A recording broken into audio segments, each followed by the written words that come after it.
Boa noite, a graça e a paz de Jesus sobre a sua vida. Você está bem? Que noite bonita. Estamos celebrando hoje o nosso culto de Natal. Natal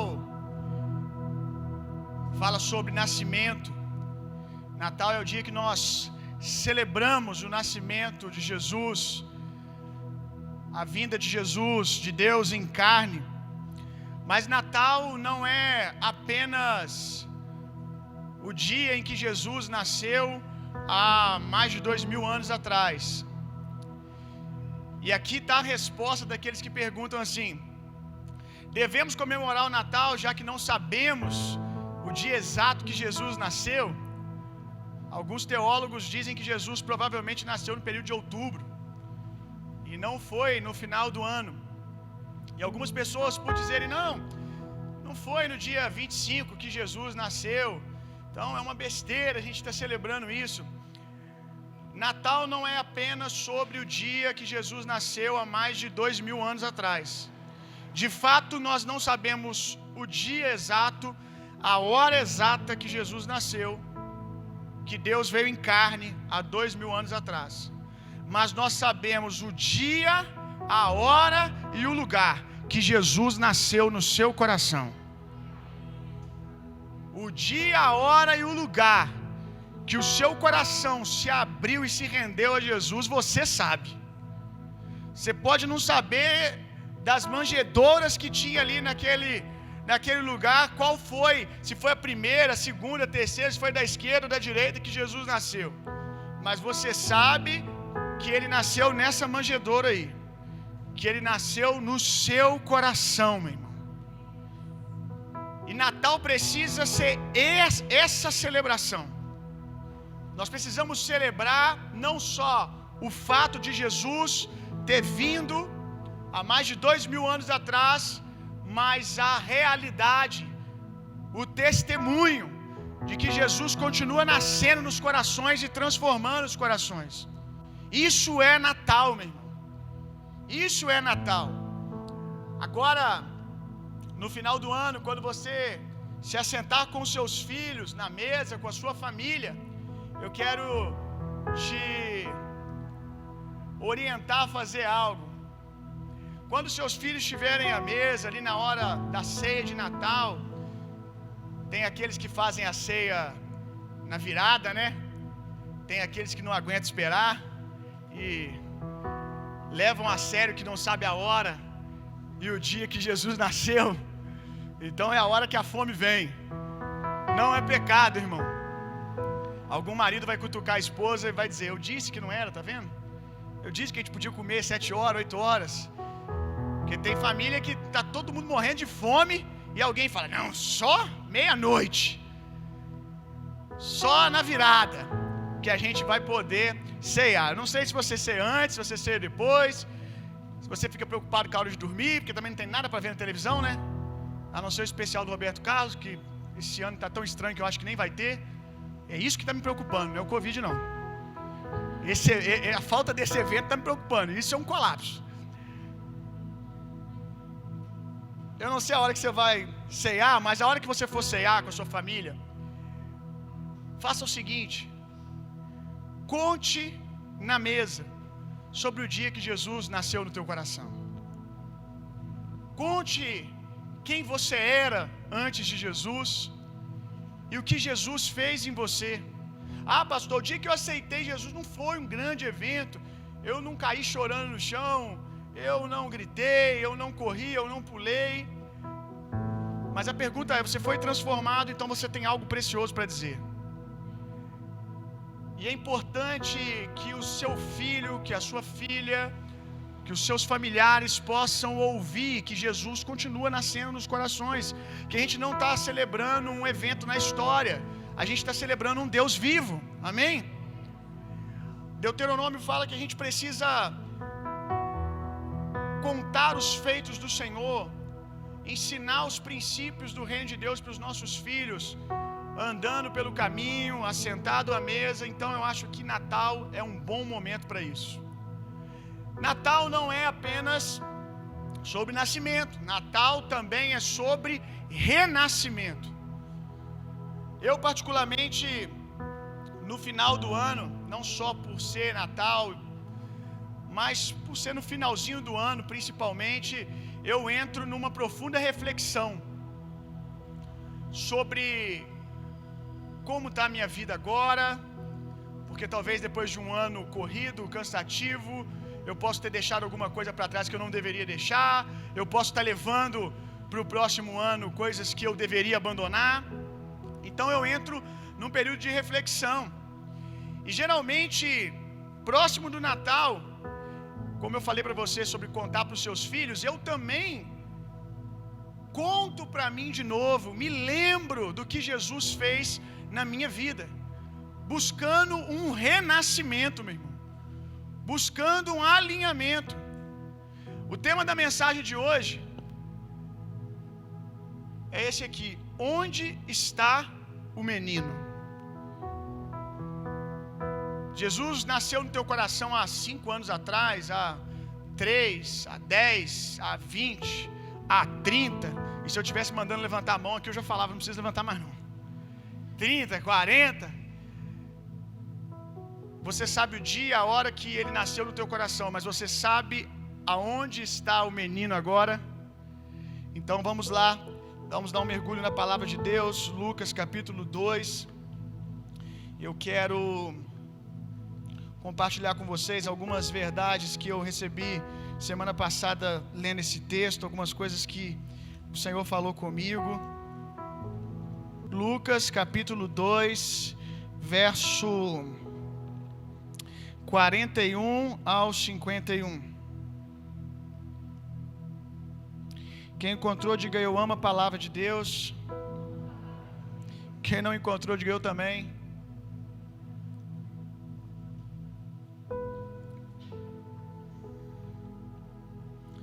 Ora, anualmente iam seus pais a Jerusalém para a festa da Páscoa. Quando ele atingiu os 12 anos, subiram a Jerusalém segundo o costume da festa. Terminados os dias da festa, ao regressarem, permaneceu o menino Jesus em Jerusalém, sem que seus pais o soubessem. Pensando assim, porém, está ele entre os companheiros de viagem. Foram caminho de um dia, então passaram a procurá-lo entre os parentes e os conhecidos. E não tendo encontrado, voltaram, diga comigo, voltaram a Jerusalém, à sua procura. 3 dias depois o acharam no templo, assentado no meio dos doutores, ouvindo-os e interrogando-os. E todos que o ouviam, muito se admiravam da sua inteligência e das suas respostas. Logo que seus pais o viram, ficaram maravilhados, e sua mãe lhe disse: Filho, por que fizeste assim conosco? Teu pai e eu aflito estamos à tua procura. E ele lhes respondeu: Por que me procuráveis? Não saibais que me cumpria estar na casa do meu pai? Não compreenderam, porém, as palavras que lhe dissera.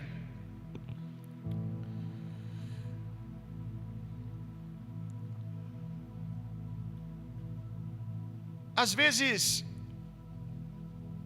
com o passar dos anos da caminhada cristã, da caminhada com Jesus, a gente se distrai e perde Jesus de vista. Perde o Jesus que nós conhecemos, como eu disse aí, 5, 10 anos atrás, 1 ano atrás, de vista. Maria aqui, ela estava celebrando a festa, e quando a festa acabou, quem sabe ela estava ali compartilhando sobre como foi a festa, empolgadíssima sobre as coisas que aconteceram. Acho que fofoca ela não estava contando, porque Maria não fazia isso, amém? Mas ela estava compartilhando alguma coisa, batendo papo, distraída. E depois de dias, ela foi perceber que Jesus não estava mais junto com eles, que Jesus havia ficado para trás. E eles perderam Jesus num lugar que muitos de nós costumamos perder. Nós achamos que é fácil perder Jesus de vista no dia mau, no dia da aflição. Mas é mais fácil perder Jesus de vista no dia da festa, no meio da celebração ou após um tempo de festa, do que em um velório. A maioria das pessoas que eu conheço que perderam o foco, que se distraíram, não foram pessoas que se perderam no meio do dia mau, foram pessoas que se distraíram num período bom e perderam o foco. Não há nenhum problema em celebrar as boas estações. Eu desejo que você viva uma vida abundante, uma estação de alegria e de festa permanente. Não há nenhum problema você usufruir disso.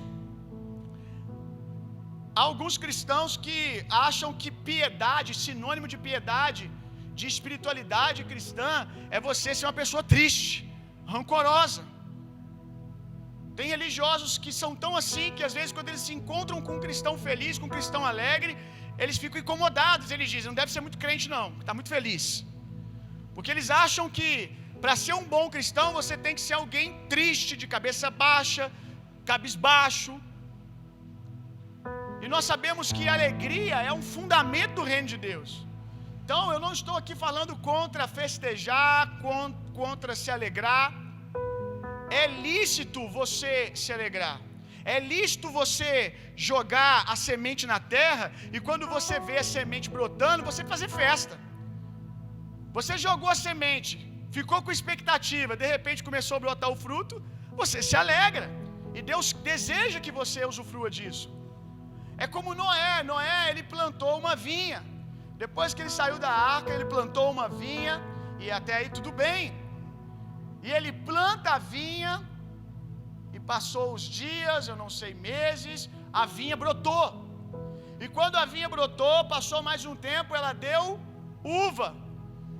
E com certeza Noé ficou extremamente feliz, principalmente no cenário que ele estava. Havia um caos instalado no mundo, e depois disso ele planta na terra e a terra dá fruto. Ele tinha muitos motivos para se alegrar. E aí Noé olha para a sua vinha e diz: uau, incrível isso. Muito satisfeito, ele pegou a uva e ele produziu vinho. E ele tomou do vinho, tudo bem. Ele está usufruindo daquilo que Deus deu para ele. Se Deus te deu um carro, é para você também se alegrar com ele. Se Deus te deu um recurso financeiro e você foi lá e parte desse recurso você comprou uma camisa que você gosta, ótimo. Se você ganhou uma viagem, se você ganhou um presente de alguém, se você se deu um presente e você está feliz, ótimo. O problema é quando Noé perde a sua lucidez e se embriaga com o vinho.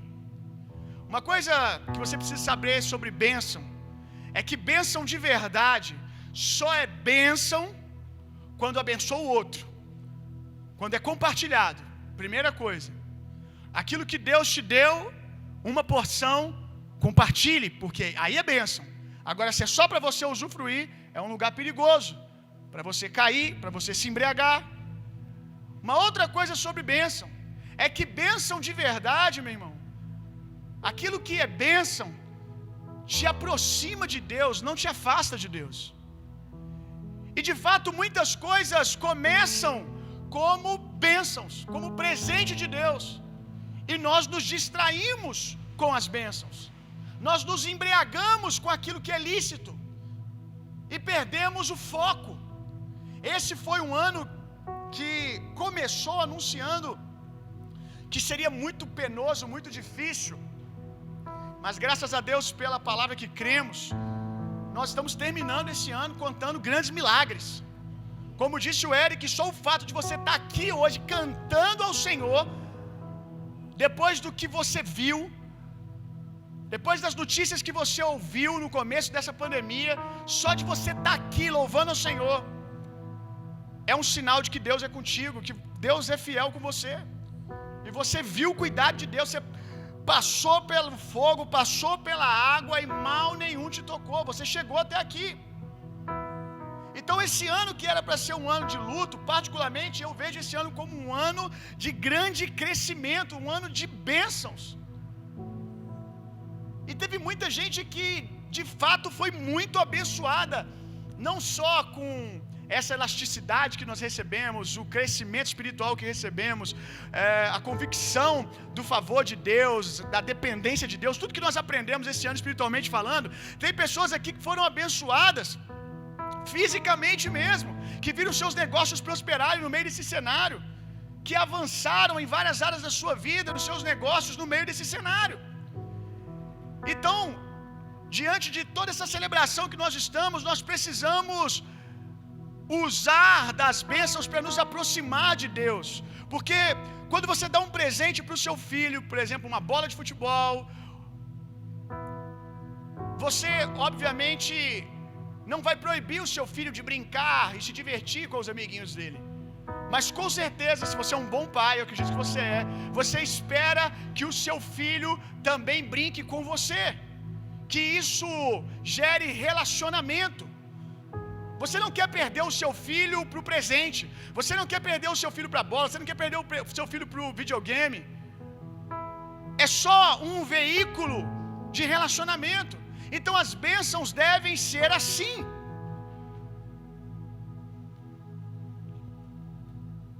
Jesus ele conta uma história que um homem decidiu dar uma festa e ele chamou várias pessoas, e diz a história que uma a uma elas foram se desculpando e dizendo que não poderiam estar na festa. E os motivos pelos quais elas não poderiam estar na festa, quando você lê o texto, não é nada que no primeiro olhar nós falamos assim, é pecado. Comprei uma junta de bois,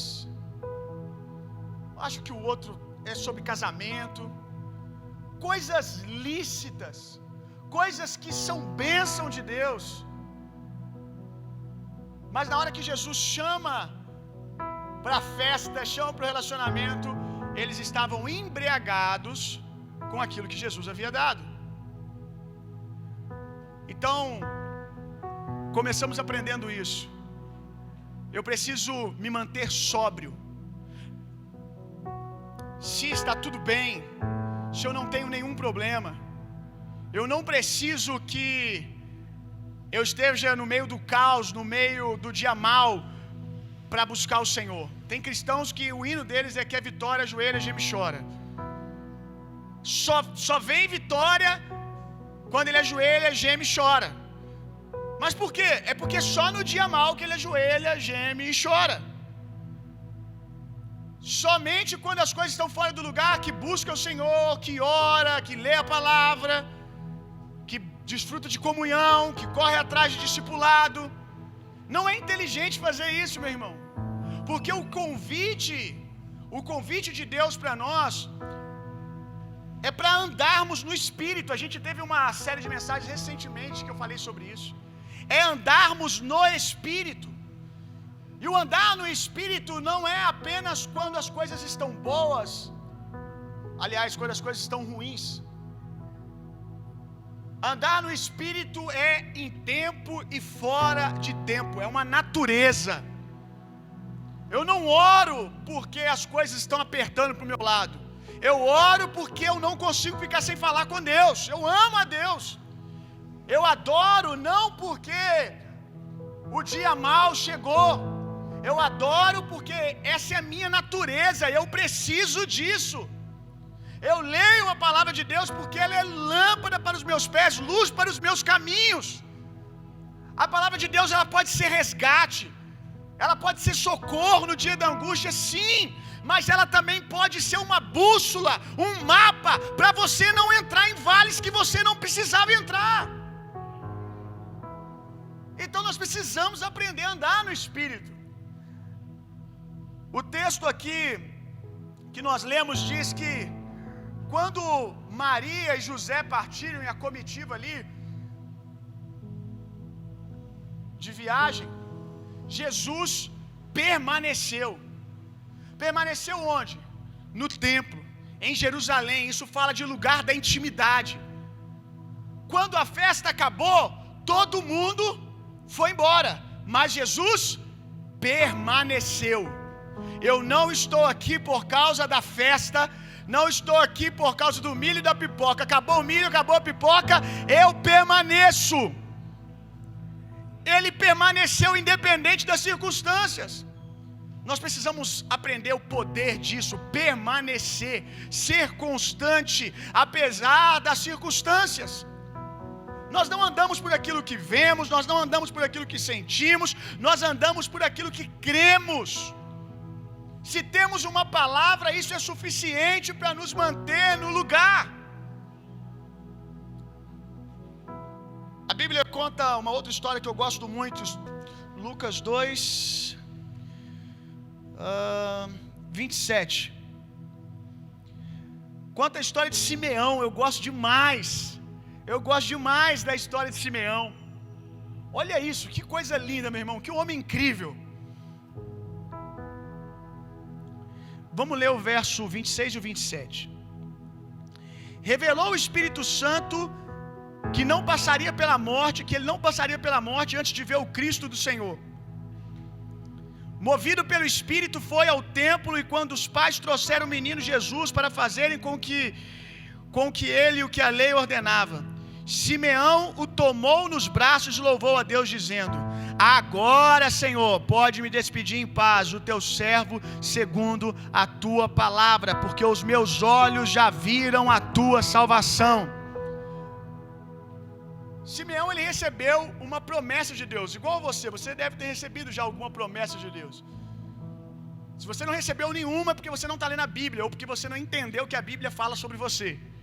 Porque há inúmeras promessas ali ao seu respeito. Por exemplo, a Bíblia diz que você e a sua casa servirá ao Senhor. Você precisa tomar aquilo como palavra de Deus para você, se apropriar. Há muitas promessas ali, e há aquelas também que são promessas pessoais, coisas que Deus falou ao seu coração. E Simeão, ele havia recebido uma promessa como você, e a promessa de Simeão era: você não vai morrer sem ver Deus em carne. Você não vai morrer sem ver o ungido, o Messias. O que Simeão fazia? Simeão ia ao templo. O texto diz, que movido pelo Espírito, se você não andar no Espírito, o dia do milagre acontecer, da promessa se cumprir, você corre o risco de estar onde as suas emoções querem estar, e as suas emoções são apegadas às circunstâncias favoráveis, não à palavra. Suas emoções, elas saltam de alegria quando a palavra, a profecia é liberada. Quando a profecia chega, meu irmão, quando você recebe pela primeira vez, suas emoções saltam, elas pulam. Não há nenhum problema nisso. Eu costumo dizer que emoções não geram o mover de Deus, mas o mover de Deus gera emoções. Deus nos deu emoções, não há problema nenhum você se emocionar ao receber uma palavra. O problema é que a gente precisa sair desse nível, dessa fé, apenas uma fé eufórica, uma fé do momento onde você recebe a palavra e você pula: ah, meu Deus, que coisa linda que Deus vai fazer na minha vida, desceu no meu coração, caiu como rema, eu entendi, aleluia. Aí sai dali, segunda-feira, no trabalho acontece alguma circunstância, houve um problema na hora que você estava trabalhando: ah, Deus me abandonou, Deus esqueceu de mim. O que moveu Simeão ao lugar da promessa foi que o Espírito Santo o conduziu. Ele foi pelo Espírito. Vou dizer de novo: se você não decidir andar no Espírito, corre-se o risco da hora da promessa acontecer, você está onde a sua alma quer estar, não aonde você tem que estar. Simeão também nos ensina algo. Ele com certeza mergulhou nas Escrituras depois que ele recebeu a palavra que recebeu. Simeão foi muito inteligente,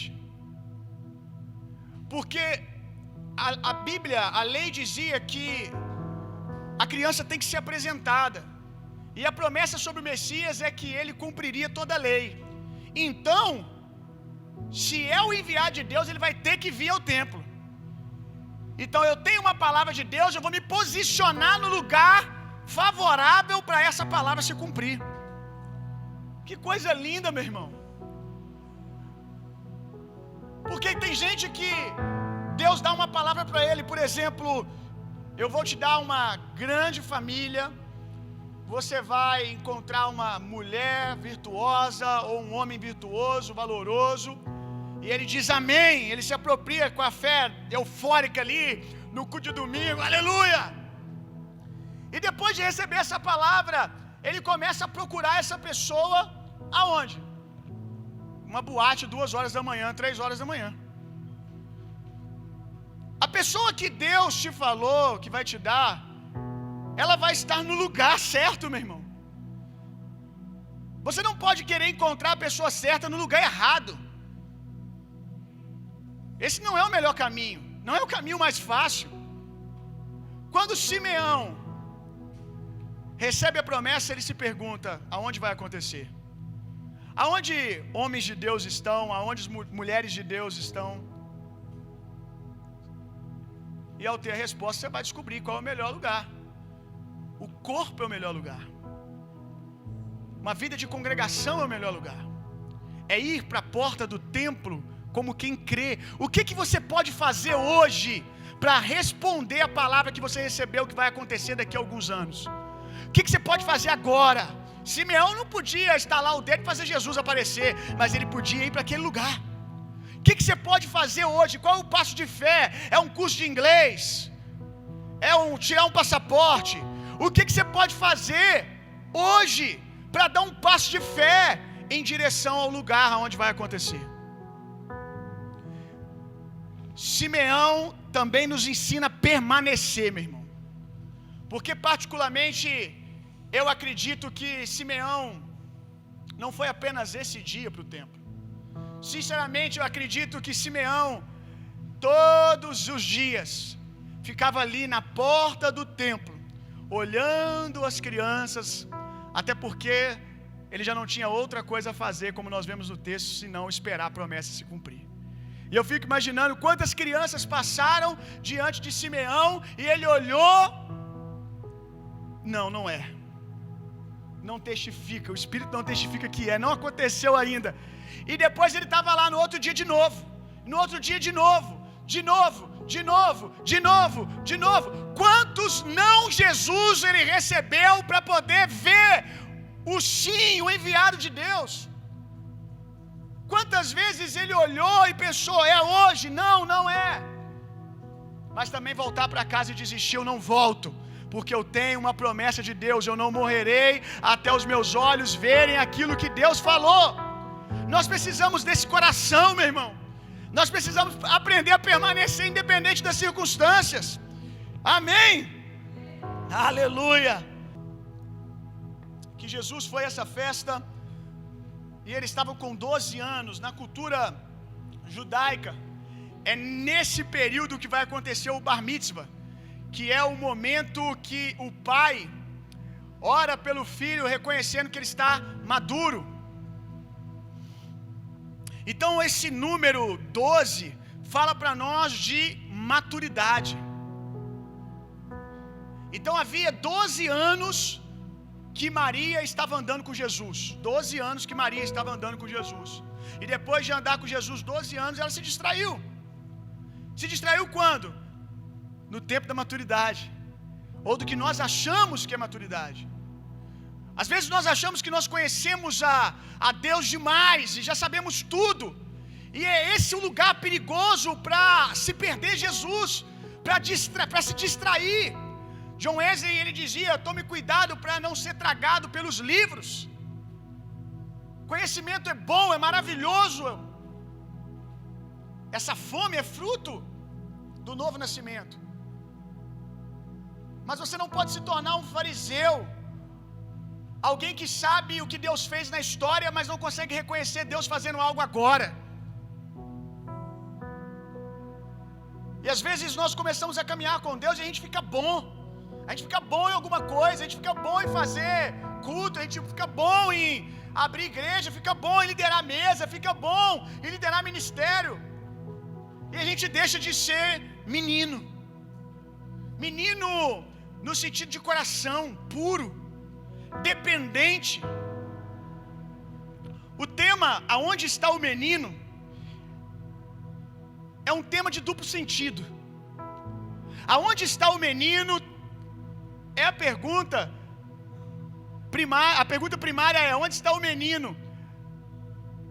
Entre aspas, menino aqui é onde está Jesus.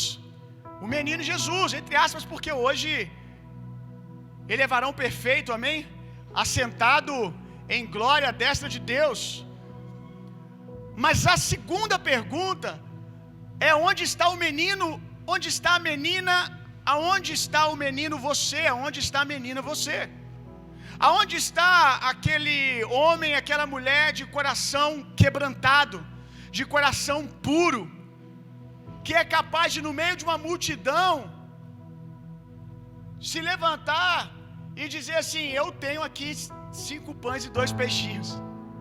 Gente, é uma das histórias também que mais me impacta, que mais Deus fala comigo. Quantas vezes eu já orei dizendo: Jesus, eu quero continuar tendo esse coração puro, esse coração simples. Você já parou para pensar que aquilo que esse menino se propõe, quando os grandões ali, os discípulos, estão procurando alguma coisa para poder alimentar a multidão, o rapazinho tira 5 pães e 2 peixinhos, meu irmão. Você já parou para pensar o quanto isso, de acordo com o natural, com a mente humana, era algo tolo? Era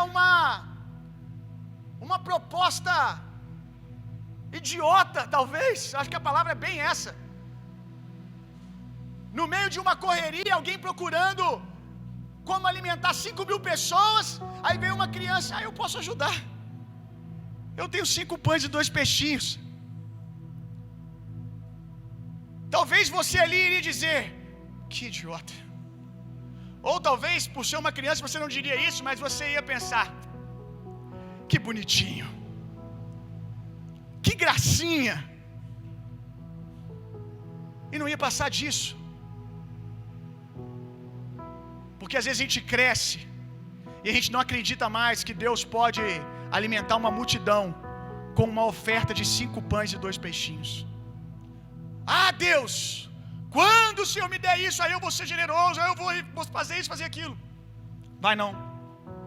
E Ele sabe que você não vai. Porque se você não é capaz de entregar quando você tem 5 pães e 2 peixinhos, você também não vai entregar quando você tiver com os cestos cheios. E às vezes a gente fica com essa falsa espiritualidade, né?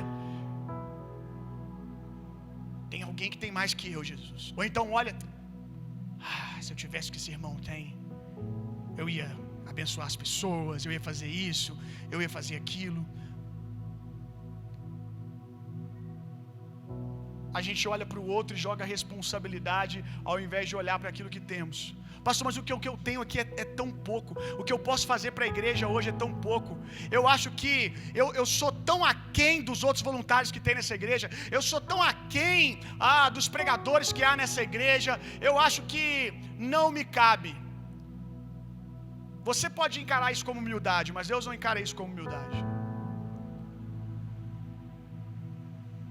Quando você olha para você e você vê pouco,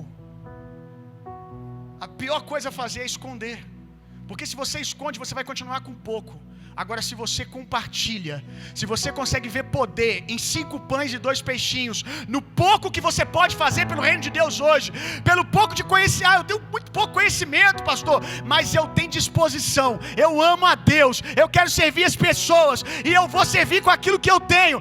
Basta, meu irmão, porque você vai ver Deus multiplicar por causa do seu coração simples, do seu coração puro, um coração que não fica dando desculpas, se excluindo daquilo que Deus te chamou para fazer. Eu quero ter esse coração, meu irmão. Vamos ler esse salmo aqui, Salmo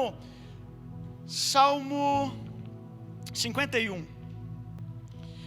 Semana passada eu ensinei para vocês fazer uma oração, compartilhei uma oração que eu já fiz muitas vezes. Eu já fiz muito essa aqui também. É um bom texto para você orar.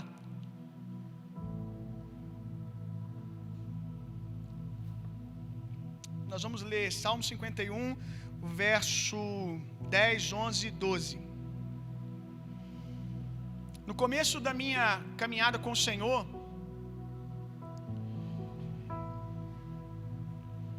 eu ouvi várias vezes, acredito que você já ouviu também, várias vezes, alguns que já tinham passado dos 12 anos caminhando com Jesus, virar para mim e falar assim: olha, esse fogo todo que você manifesta, que você sente, que você está experimentando, essa paixão toda que você tá por Jesus, é lindo, né? Esse é o primeiro amor. E eu não respondi em voz alta para não constranger ninguém, não ser grosseiro, mas no meu coração eu dizia: primeiro, único, não haverá outro. Eu vou continuar amando ao Senhor assim todos os dias da minha vida. É fato que o vinho vai ficando mais curtido, mas a minha paixão, meu irmão, não vai diminuir, ela vai aumentar. E quantas vezes eu vim para esse texto aqui, orar isso aqui, desejar isso aqui, porque eu olhava para esses homens que tinham passado dos 12 anos, e eu chegava à conclusão de que nem sempre eles foram assim, nem sempre eles foram apáticos, nem sempre eles foram vagarosos em responder a Deus, foram duros, nem sempre. Eu olhava e falava: eu acredito que no começo da caminhada ele era igual a mim, ou talvez até mais, mas em algum lugar ele se distraiu, então constantemente eu orava: Jesus, me ajuda a não te perder de vista. E eu orava aqui, ó: cria em mim, ó Deus, um coração puro e renova dentro de mim um espírito inabalável. Cria em mim, ó Deus, um coração puro, simples, de criança, e renova dentro de mim um espírito inabalável que permanece. Não me repulses da sua presença, nem me retires o teu Santo Espírito. Restitui-me a alegria da tua salvação e sustenta-me com o espírito voluntário, com o espírito servidor, com o espírito de servo. Eu não quero me cansar de fazer o bem. É isso que Davi está falando, que o salmista está falando. Eu não quero me cansar de fazer o bem. A Bíblia diz: não vos canseis de fazer o bem, porque no devido tempo vocês vão colher. Não parem de semear. Se ele diz não vos canseis, é porque tem gente que se cansa, que se fadiga, que se distrai. Eu não quero que você receba essa palavra num tom de acusação e de condenação, mas eu quero que você receba essa palavra em exortação. A Bíblia diz que Deus exorta aqueles que Ele ama. Eu já ouvi o Espírito me chamar para Jerusalém, para o lugar da intimidade, várias vezes.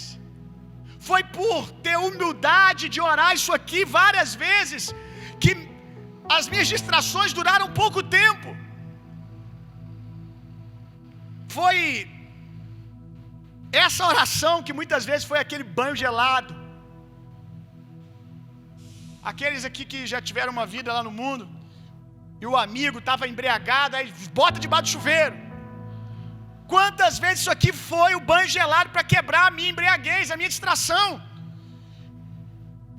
Jesus, mantém em mim um coração voluntário. Eu não quero, com o passar do tempo, deixar de ser um voluntário, um servo de coração, para ser um servo de crachá. Porque há muitos que começam com um coração puro, simples. E a gente sempre fala aqui: comece com um coração, depois você coloca o crachá. E tem gente que quando coloca o crachá perde o coração, ou porque está com a motivação incorreta. E talvez começou a servir pensando: daqui um mês eu estou pregando lá, daqui um mês eu estou tocando, daqui um mês eu estou fazendo isso, estou fazendo aquilo. E quando não aconteceu, Deus me abandonou, Deus se esqueceu de mim. Com o passar do tempo, vai se tornando um voluntário de escala. O dia que eu sou escalado é o dia que eu sirvo. Os outros eu não sirvo para nada. Deus, mantém em mim um espírito voluntário. Eu quero continuar servindo as pessoas, Jesus. Apesar de às vezes quando semear encontrar terra dura, às vezes quando tento abraçar alguém, o que eu recebo é agressão, o que eu recebo é pedra, o que eu recebo não é o amor que eu estou dando. Jesus, mesmo assim eu quero permanecer com o espírito voluntário. Jesus, eu não quero viver das desculpas, eu não quero aceitar nenhuma desculpa para não ser um semeador.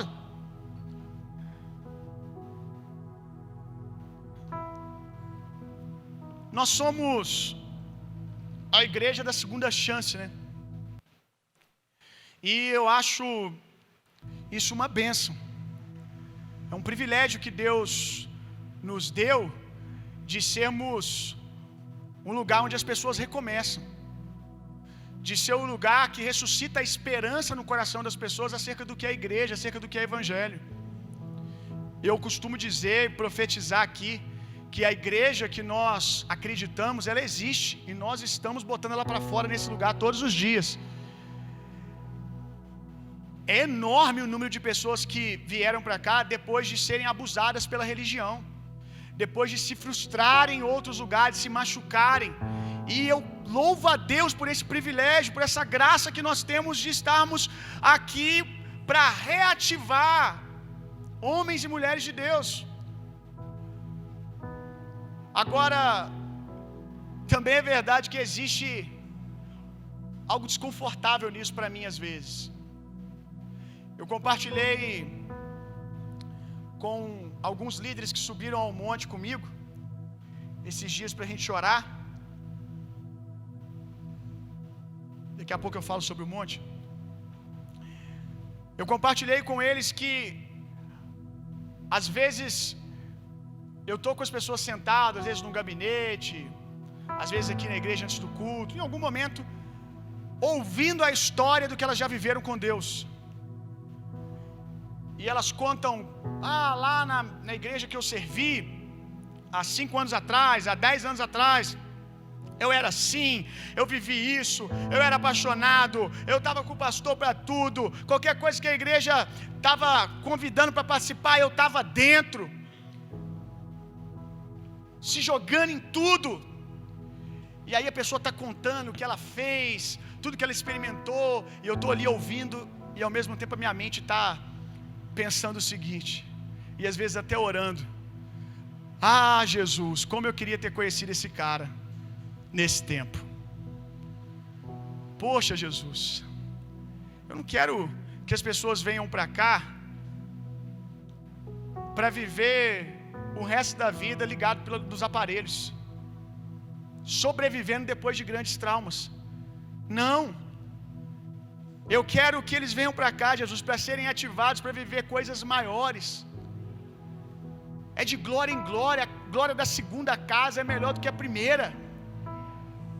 E eu fico ali ouvindo, dizendo: Jesus, o Senhor sabe que se fosse lá na nossa igreja, esse cara, a gente já estava investindo nele, pesado, a gente estava investindo na família dele.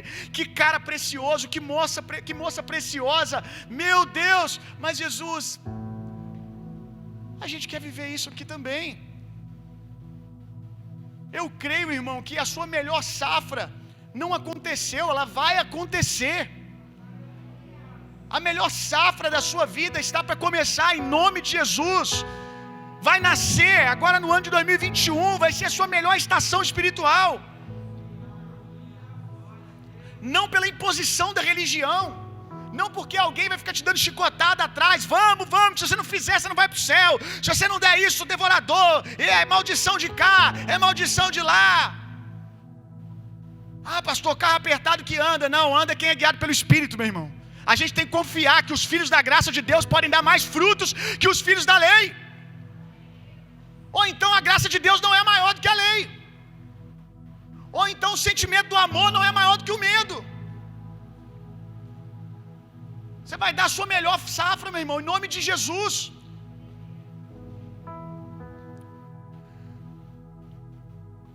por força, mas pelo Espírito. Amém? Não por força, mas pelo Espírito.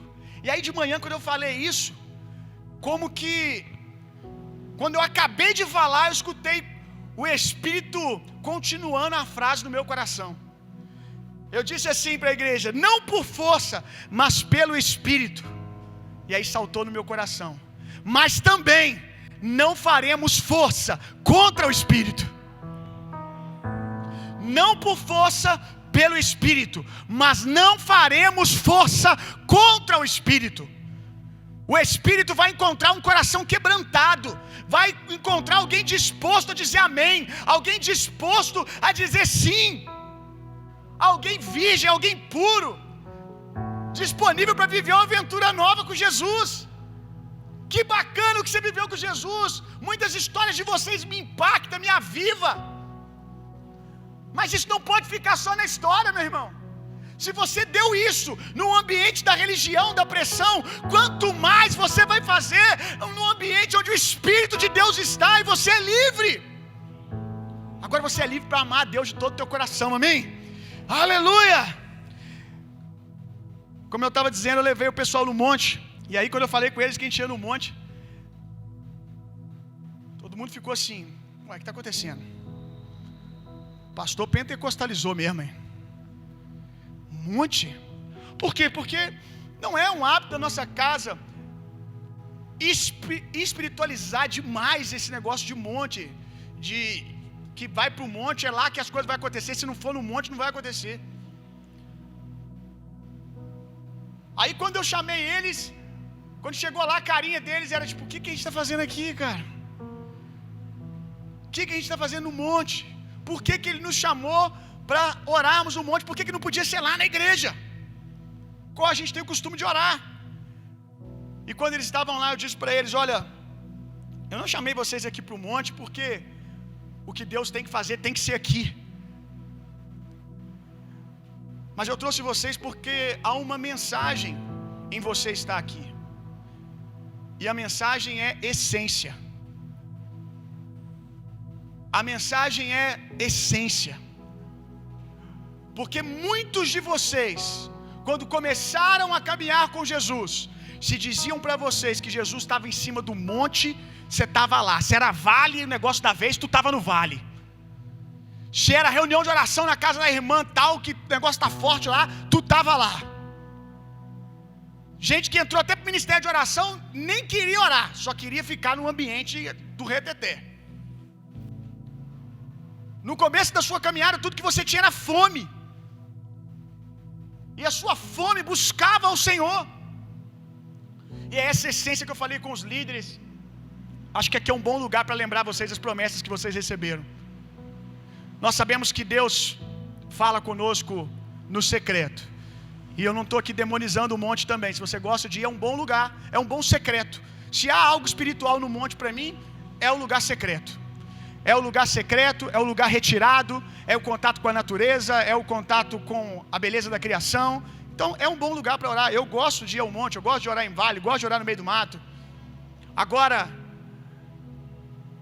o que eu quero falar para você, meu irmão, é a essência, as promessas que você recebeu, aquilo que Jesus falou com você. O profeta ele ora: aviva, Senhor, a tua obra no meio dos anos. Ele diz no meio dos anos, por quê? Porque no decorrer da caminhada, às vezes a gente se distrai, como eu já distraí várias vezes.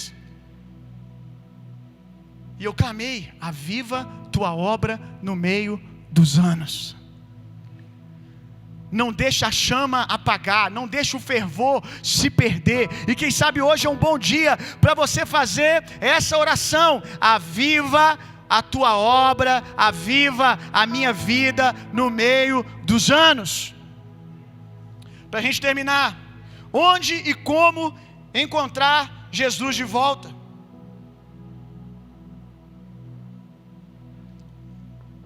Aonde Jesus estava, gente?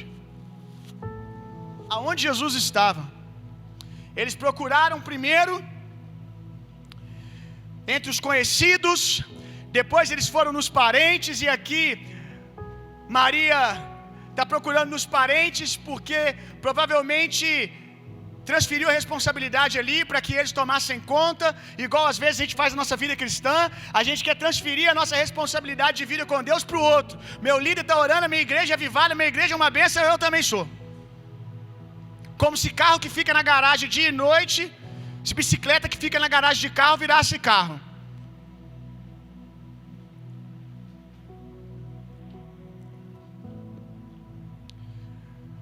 Depois ela de procurar entre os parentes, ela decide: vamos ter que voltar. Voltar onde? A essência. Voltar onde? No lugar onde tudo começou. Voltar onde? No lugar da presença. Voltar onde? Vamos voltar para Jerusalém. Vou ter que fazer uma caminhada de retorno, se eu quiser achar Jesus de novo. Aí eles voltam, e quando chega lá, aonde que Jesus está, gente? Jesus está na mesa com os famintos, meu irmão. E talvez você diga: não, eles estavam com os homens lá da lei. Irmão, não há nenhuma exortação sobre esses homens do texto. Provavelmente eram bons homens, porque Jesus não estava apenas falando, mas aprendendo. Era uma boa mesa de reflexão. Então isso aqui para nós simboliza o lugar dos famintos.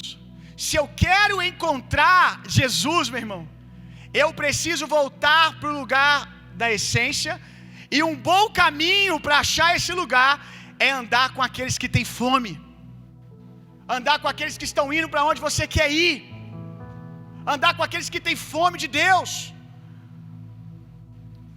Uma mesa, quem sabe, a comunhão do corpo. Se você tem uma brasa e ela está se apagando, se você joga ela no braseiro, ela se reacende, ela pega fogo. Como eu falei semana passada sobre o carro com a bateria riada. Quando você está com o carro com a bateria riada, você liga para um amigo e diz: minha bateria acabou. Ou então: tô sem bateria, me socorre aqui, faz a chupeta. E a pessoa traz o carro, e quando ela abre o seu capô, apesar de você ter dito: tô sem bateria, a bateria está lá. O que aconteceu é que a bateria riou. E aí, com aquela chupeta, uma pequena fagulha do outro veículo faz com que a sua bateria seja reavivada. Você não ganha, sabe, uma outra bateria, aquela bateria é avivada. O que eu estou fazendo aqui hoje, meu irmão, é tentar ativar você, lembrar você das promessas, despertar você. Porque se tem um lugar que Jesus está, Ele mesmo responde. Quando Maria pergunta para ele: Jesus, como é que pode um negócio desse? Tá teu pai e eu preocupado, a gente cheio de preocupação acerca da onde você estava, como que você faz isso com a gente? E a resposta de Jesus, eu vou parafrasear ela, se você ler com carinho, você vai ver que ele quis dizer exatamente isso. Quando ela diz assim: como é que você faz isso com a gente? A resposta dele quer dizer: eu faço com vocês? Não fui eu que abandonei vocês, foram vocês que me perderam de vista, porque eu estou aonde eu deveria estar, eu estou no mesmo lugar.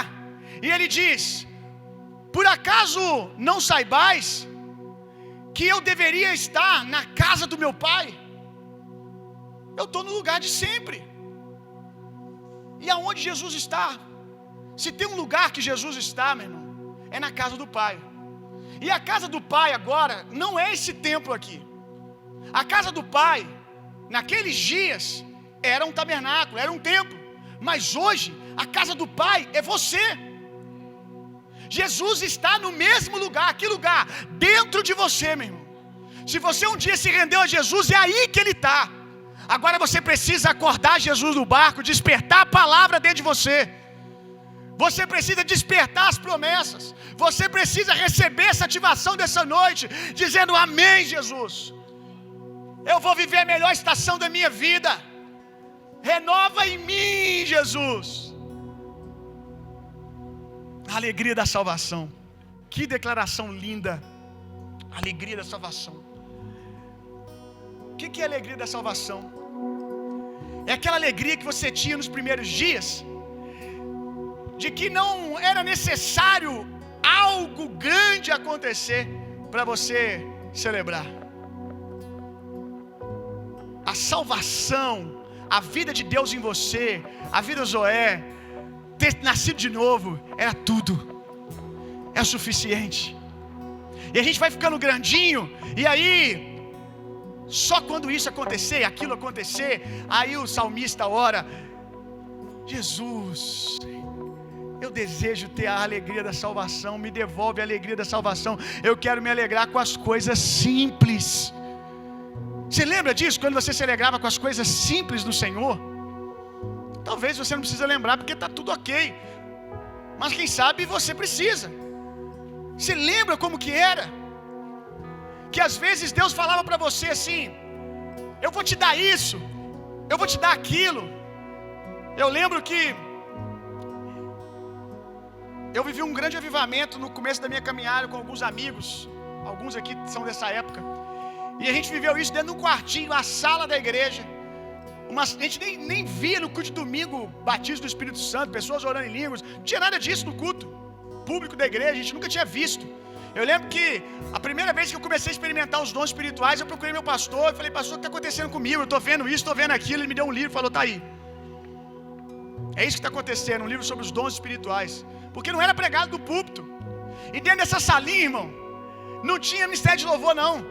Meu Deus, eu ouvi tanto aquele CD do apacentar lá, que eu nunca sei se apacentar, trazer na arca, porque foi um negócio de abre para lá e corta para cá e muda de nome, quebra ali, começa outro. Mas enfim, um daqueles lá, não sei qual que é o primeiro não. O primeiro deles lá, meu Deus do céu. E a gente ouvia aquele CD que eu não sei como é que ele não rachou, meu irmão. Porque não tinha pendrive, não tinha essas coisas. E ficava rodando, aquela música que fala debaixo da tua glória, a fumaça me esconde. É isso aí mesmo, você já sabe qual que é, isso que importa. Sua fumaça me esconde, só teus olhos me veem. Meu Deus do céu, irmão, como que eu chorava com essa música. Quando chegava a parte, só os teus olhos me veem. Jesus é o suficiente para mim. Chorava, meu irmão, chorava, e ali começou o batismo do Espírito Santo dentro daquela sala. Depois tomou a igreja inteira. A gente viveu um tempo de avivamento na comunidade de fé, algo sobrenatural. Mas foi ali, escutando o mesmo CDzinho. Bota essa de novo, apertava para repetir. Pastor Cirilo, então, meu irmão, meu Deus do céu, se a gente tivesse que dar cachê para tantas vezes que ele ministrou pra gente, não ia ter dinheiro no mundo para pagar. De tantas vezes que a gente ouvia a mesma ministração. Já contei aqui na primeira versão do Poderoso Deus que a mulher dele começa a orar em línguas e falar em inglês com português, aí que nós ficava doido mesmo. E as nações chegando, Jesus, nós vamos para a nação. Era uma loucura, meu irmão. E ali, muitas coisas que eu vivo hoje foram ditas lá. Coisas que eu estou desfrutando hoje, eu vi pela primeira vez lá. Só que quando eu vi lá, quando as promessas vieram ao meu ouvido pela primeira vez, sabe o que eu falava, irmão? Vocês já falaram isso. Quando Deus fala: eu vou fazer isso, eu vou fazer aquilo, aí você tá: ai, Jesus, eu não quero nada disso, Jesus, eu só quero a sua presença. Eu só quero o Senhor, Jesus. Aí Jesus fala: eu vou te dar uma família, eu vou te dar isso, eu vou te prosperar. Eu não quero, Jesus, nem prata nem ouro, eu quero só o Senhor. Paixão pelo Senhor, meu irmão. Como eu disse, só teus olhos me veem. Aí passa um tempo, Jesus, só teus olhos não é suficiente não. Só teus olhos grandão é muito pouco, Jesus. Esses olhos aí é muito pouco, porque esses olhos aí vê todo mundo. Eu quero uns olhos que olhem para mim, que me achem especial, os olhos da multidão me aplaudindo. Eu quero isso, eu quero aquilo, e a gente vai perdendo foco. Eu quero um tapa nas costas, e a gente vai perdendo o espírito voluntário. Devolve-me, Jesus, a alegria da salvação. Lembra, meu irmão, da onde Jesus te tirou. Final de ano eu sempre começo com essa reflexão. O que Jesus fez na minha vida? Quem eu seria hoje com 30 e... deixa assim mesmo. Com 31 anos, se não fosse Jesus? Com certeza eu não teria 1% do que eu tenho hoje. Quando eu olho para quem eu era sem Jesus, meu irmão, o que Ele fez em mim é suficiente. Eu sei quem eu era e eu faço uma ideia de quem eu seria. Porque um abismo chama outro abismo. Eu sei que eu já estava em alguns. E eu sei que outros e outros viriam. Talvez você pergunta, pastor, como é que era a sua vida antes de Jesus? Não tem nada de divertido, meu irmão. Não, é sério. Não é aquele testemunho que conta e todo mundo, uau, que bacana. Quando alguém me pergunta quem eu era antes de Jesus, eu fico tentando procurar palavras para dizer. Eu não posso dizer, por exemplo, que eu era um drogado. Eu nunca nunca experimentei droga na minha vida inteira. Antes de Jesus, nunca tinha experimentado nada de droga ilícita, nada disso. Não ficou parecendo que agora eu experimento, né, gente? Não experimento também não, tá? Fica tranquilo. Eu sou assim normalmente mesmo. Essa sandalinha aqui não é hippie não, tá? Isso aqui é... como é aniversário de Jesus hoje, eu vi com um estilo que eu acho que ele viria. Jesus ia vir de sandália, certamente. Sim ou não? Tá vendo como é que você entende das coisas? Então por que você vem de tênis? No dia do aniversário de Jesus, tudo errado, ó. Tudo errado. Aniversário de Jesus tem que vir de sandália, gente. Ainda mais que eu estou falando de coração puro, de ser humilde, eu já vim com a sandália da humildade, para começar bem. Mas voltando aqui, não é atrativo porque eu nunca usei droga nenhuma. Contei aqui hoje de manhã que beijo na boca, acho que o primeiro que eu dei eu já estava com 17 ou fazendo 17 anos, meu irmão. Pro mundo, o cara que vivia no mundo, isso era normal, porque eu cresci na roça, meu irmão. Com 16 anos eu estava brincando de carrinho de barro, de bolinha de barro. Olha só que vegetal. 16, 17 anos, estava lá brincando de carrinho, de pique-esconde, de polícia ladrão, andando de cavalo, montando em porco. Meu irmão, peão de Barreto, só que com porco. Com 17 eu fui morar no centro, fui estudar no centro da cidade. Aí eu comecei a descobrir o mundo. Aí eu conheci alguma coisa na promiscuidade, mas não algo muito grande como tantos testemunhos impactantes que eu já ouvi. Então quando alguém me pergunta quem que você era antes de Jesus, eu tenho uma palavra que resume tudo. Eu era nada. E eu acho que isso é pior, irmão. Eu era nada. Pensa um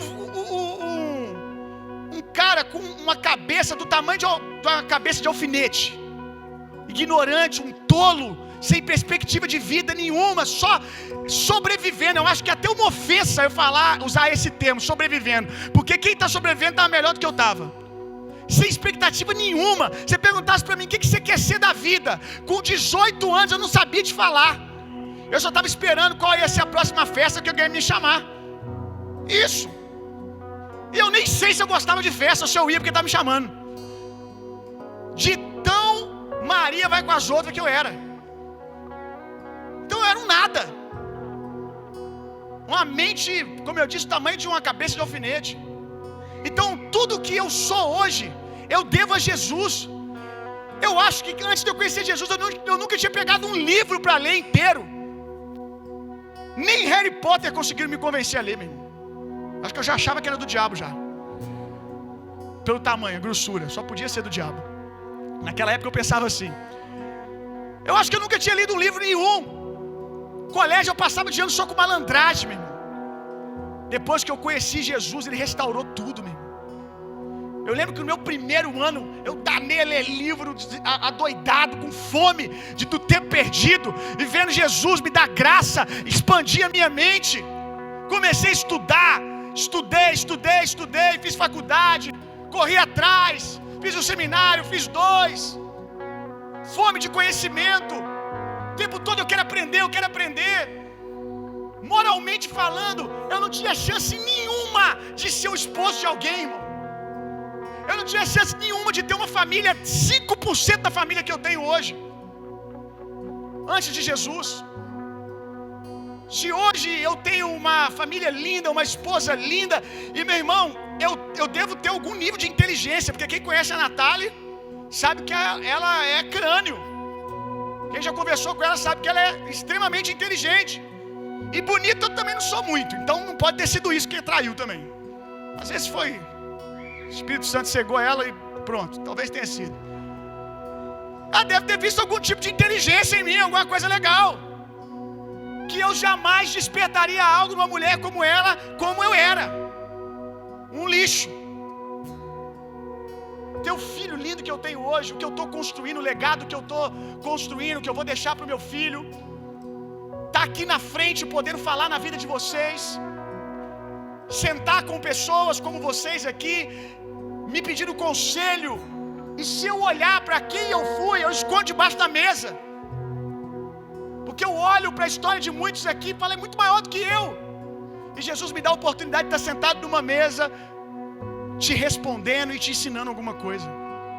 Sabe o que é isso, meu irmão? Salvação. E eu preciso dizer, isso é maravilhoso, Jesus. A tua graça me basta. A tua graça me basta. Se o Senhor me deu o seu único filho, como pode o Senhor me negar qualquer outra coisa? Tudo que eu preciso eu sei que está em ti, Jesus. Aleluia. Se coloca de pé no seu lugar. Aleluia.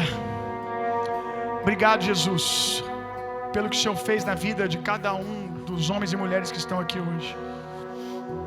Obrigado por aquilo que o Senhor fez, por aquilo que o Senhor os poupou. Obrigado, Jesus. Obrigado pelos lugares que eles poderiam estar e jamais estarão, porque o Senhor os resgatou um dia. Muito obrigado, Jesus. Muito obrigado, Jesus. Eu te louvo por tão grande salvação na vida de cada um desses homens e mulheres aqui. Eu te agradeço por aqueles que têm permanecido, como a Nathalie, desde o dia que, quando criança, se rendeu ao Senhor. Com certeza houveram dias que ela também brevemente se distraiu, mas se manteve, voltou para o lugar e permanece no Senhor. Eu te louvo por aqueles que não precisaram ir lá fora para tentar construir ou para construir um grande testemunho, não, porque o maior testemunho deles é permanecer. Eu te louvo pela vida dessas pessoas, Jesus, e que agora que conhecemos ao Senhor, aqueles que como eu vieram do lamaçal do pecado, que vieram do mundo perverso lá fora, que venhamos também permanecer todos os dias na nossa vida, não permanecer apenas salvos, mas permanecer todos os dias da nossa vida com a alegria da salvação, Jesus, entendendo quão grande e poderoso é isso. Fomos resgatados. O Senhor nos tirou do império das trevas e nos transportou para o reino do Filho do seu amor. A nossa descendência está sendo transformada por causa disso. Talvez com 31 anos, se eu conseguisse uma louca, porque sou uma louca para ter alguma coisa com um cara como eu era, se eu conseguisse uma louca para arrumar um filho, com 31 anos sem o Senhor, meu Deus, como eu estaria marcando de maneira horrível a vida de uma criança, Jesus. Mas hoje eu posso louvar ao Senhor, porque com 31 anos eu estou deixando um legado poderoso, lindo para o meu filho. Obrigado, Jesus, porque a história da minha árvore genealógica foi mudada, porque um dia eu ergui as minhas mãos. Quando eu ergui as minhas mãos, anos depois eu vi o meu pai erguendo as mãos, eu vi a minha mãe erguendo as mãos, eu vi o meu irmão erguendo as mãos. Os meus netos servirão ao Senhor, os meus bisnetos servirão ao Senhor. Tudo porque um dia o Senhor me resgatou. Aleluia! Aonde vamos parar se continuarmos assim? Toda a terra será cheia da tua glória, Jesus. Toda Juiz de Fora será cheia da tua glória. Vamos multiplicar, Jesus, o teu reino. Eu oro por alegria da salvação dos corações. Eu oro, Jesus, traga à memória as promessas. Traga à memória as promessas, Jesus. Ativa, desperta o dom de Deus que há neles. Assim como Paulo disse para Timóteo: Ei Timóteo, jovem Timóteo, desperta o dom de Deus que recebeste pela imposição das minhas mãos. Desperta, Timóteo. Eu oro em nome de Jesus. Desperta o dom de Deus, o teu dom, teu chamado na vida de cada um desses homens e mulheres aqui, Jesus, que eles receberam por imposição de mãos, que eles receberam quando ergueram as suas mãos. Toca o Senhor, porque a descendência deles será bendita por causa disso. Aleluia! Eu quero orar igual Daniel orava. Aliás, ele ora até hoje assim, mas ouvimos ele orar muitas vezes nos eventos da Primitivos. Ele orava: Jesus, manda anjos ministradores com desfibrilador na mão. Me dá um desfibrilador, Jesus, para quando eu impor as mãos sobre alguém, vai ser uma descarga de 1000 volts que vai ativar, que vai despertar, Jesus. E a gente às vezes vai crescendo e já não faz orações mais como essas, porque teologicamente talvez não sejam tão interessantes, não seja politicamente correta. Jesus, nessa noite eu oro, libera anjos ministradores aqui, com desfibriladores nas mãos, Jesus, com uma unção poderosa, tocando e ressuscitando propósito, chamados, ministério. Vamos, Espírito Santo, vamos, ativa, enche-os, dá um novo batismo.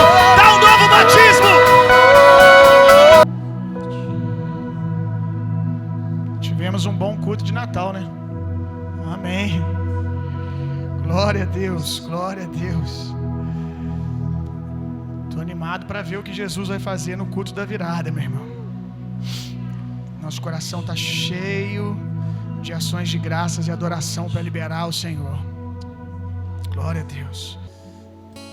Que o amor de Deus, que a graça de Jesus Cristo, que o consolo, o poder e a personalidade do Espírito Santo sejam em vocês e através de vocês, hoje e sempre. Vão e tenham uma semana sendo profundamente, intensamente amados por Deus. Vão, transformem o mundo e reinem vida.